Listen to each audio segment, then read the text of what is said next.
जय बाळूमामा मित्रांनो, पालखी क्रमांक 17 कारभारी लहुदादा लेंगरे, उपकारभारी राजेंद्र अनुशे। तर ह्या गोपाळ बह्यांनी काल त्यांच्या उभं पिकत डाळिंबात बाळूमामाची मेंढरं सोडली।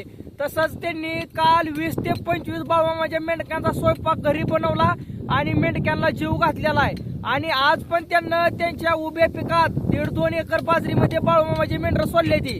तर गोपाळ बह्यांना इतरू बाबा, तुम्ही बाळूमामांवर एवढी श्रद्धा का ठेवताय आणि तुम्हाला काय बाळूमामाचा अनुभव आलाय की तुम्ही बाळूमामांसाठी एवढं करताय? बाळूमामाने आपला कमी कुठली गोष्टी केलेली नाही आणि करणारी नाही, हे आपल्याला विश्वास आहे। त्याच्यामुळं आज 5 वर्ष झाली बाळूमामावर एक जीवाभावाची पूर्णपणे श्रद्धा आहे आपली। आणि बाळूमामाने जशी श्रद्धा ठेवली तशी घरात, संसारात, मुलाबाळात काही कमी नाही। आज कमीत कमी 2 वर्षाचा मुलगा आहे, तो सुद्धा बाळूमामाचं नाव घेऊन हात वर करून टाळ्या वाजवतो आणि तो सुद्धा सकाळ उठला का भंडारा लावतो कपाळाला। एवढी बाळूमामाची श्रद्धा आहे।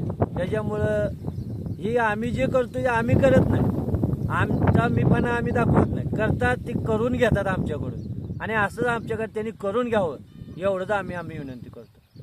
तर गोपाळ भाऊचं म्हणणं असं आहे की आम्ही काही करत नाही, तर देवच स्वतःहून सेवा करून त्यांच्याकडून सेवा करून घेतोय। बोला बोला बाळूमामाच्या नावानं।